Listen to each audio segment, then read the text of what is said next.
समुद्र की लहरें जब आधी रात को तट से टकराती हैं तो ऐसा लगता है मानो कोई अदृश्य शक्ति लगातार कुछ कहना चाहती हो। लेकिन उस आवाज में एक रहस्य छिपा है, एक ऐसा रहस्य जो सदियों से अनकहा है, एक ऐसा रहस्य जो हवा की दिशा को भी चुनौती देता है। अगर आज मैं आपसे पूछूं कि आपने कभी किसी झंडे को हवा के विरुद्ध लहराते देखा है, तो आप शायद हंस देंगे, क्योंकि प्रकृति के नियम कहते हैं हवा जिस दिशा में चलेगी झंडा उसी ओर झुकेगा। लेकिन इस धरती पर एक स्थान है जहां नियम नहीं चलते, जहां तर्क मौन हो जाता है, जहां विज्ञान सिर झुका देता है। और वहां मंदिर के शिखर पर एक ध्वज हर दिन हवा के विरुद्ध लहराता है। ये कहानी है नील चक्र की। ये कहानी है उस संकेत की जो केवल देखने वालों को नहीं, महसूस करने वालों को समझ आता है। समुद्र के किनारे बसा एक प्राचीन नगर, चारों ओर नमकीन हवा, लहरों की गर्जना और उनके बीच अडिग खड़ा एक विशाल मंदिर। उस मंदिर का शिखर आकाश को छूता प्रतीत होता है और शिखर के सबसे ऊपर स्थापित है एक चक्र, नील चक्र। नील चक्र के ऊपर बंधा हुआ है एक ध्वज, हर दिन नया, हर दिन बदला हुआ, लेकिन हर दिन एक जैसा, हवा के विरुद्ध लहराता हुआ। सुबह हो या शाम, आंधी हो या तूफान, ध्वज की दिशा कभी नहीं बदलती। लोग देखते हैं, लोग चुप रहते हैं और मन ही मन प्रश्न करते हैं, क्यों? उस दिन भी मंदिर के प्रांगण में एक बालक खड़ा था। नाम था माधव। उम्र कोई 12 वर्ष, आंखों में जिज्ञासा, हृदय में प्रश्न। माधव समुद्र के किनारे पला बढ़ा था। हवा की हर चाल वो पहचानता था, कभी पूर्व से कभी पश्चिम से। लेकिन आज कुछ गलत था। उसने देखा पेड़ों की पत्तियां एक दिशा में झुक रही थीं, समुद्र की लहरें उसी दिशा में दौड़ रही थीं, लेकिन मंदिर के ऊपर ध्वज उल्टी दिशा में लहरा रहा था। माधव देर तक ऊपर देखता रहा। उसकी गर्दन थक गई, लेकिन आंखें नहीं हटी। वो पास खड़े पुजारी से पूछना चाहता था, लेकिन पुजारी ने आंखें बंद कर रखी थीं। वो साधुओं से पूछना चाहता था, लेकिन वे मुस्कुराकर आगे बढ़ गए। तभी किसी ने पीछे से कहा, बहुत देर से ऊपर देख रहा है बालक। माधव ने मुड़कर देखा। एक वृद्ध पुरुष खड़ा था, सफेद वस्त्र, लंबी दाढ़ी और आंखों में ऐसा अनुभव जैसे उन्होंने समय को बहुत करीब से देखा हो।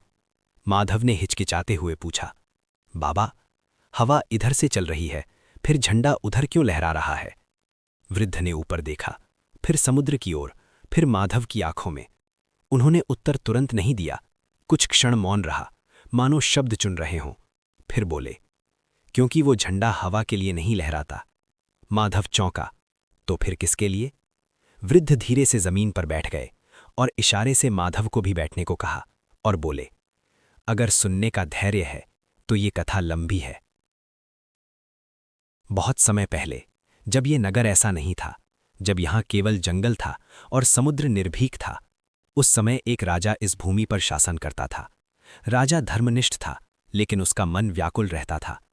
एक रात जब समुद्र की लहरें असामान्य रूप से शांत थीं, राजा ने स्वप्न देखा। स्वप्न में एक दिव्य स्वर गूंजा, मेरी स्थापना इस भूमि पर होगी। राजा कांप उठा।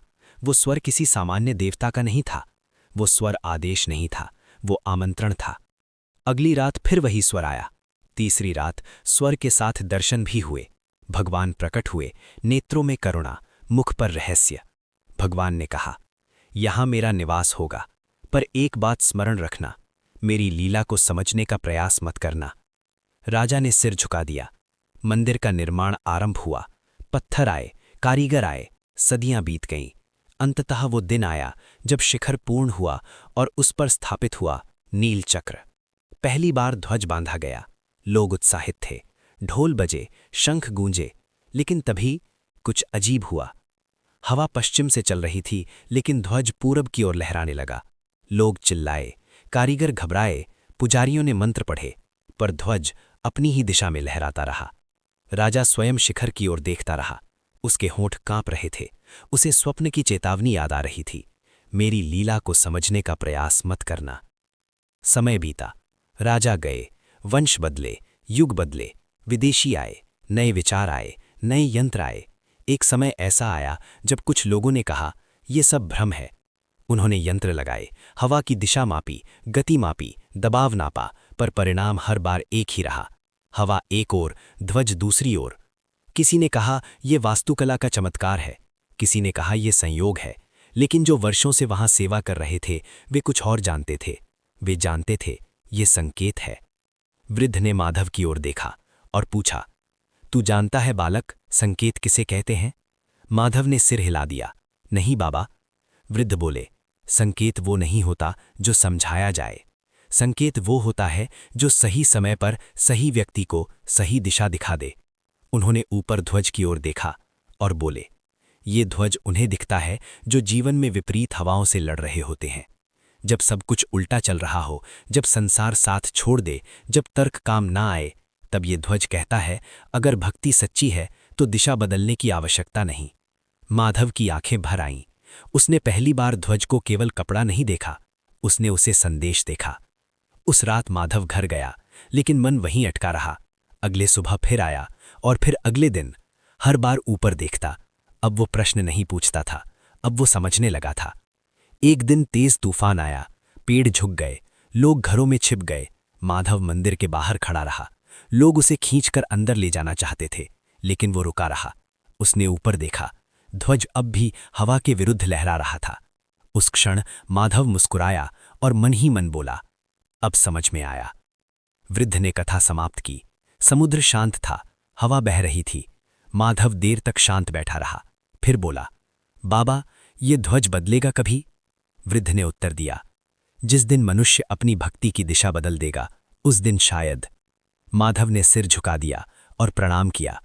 आज भी नील चक्र के ऊपर ध्वज लहराता है, हवा के विरुद्ध, क्योंकि ये प्रकृति का नियम नहीं तोड़ता। ये मनुष्य को याद दिलाता है कि ईश्वर की दिशा हमेशा संसार की दिशा से अलग होती है, और जो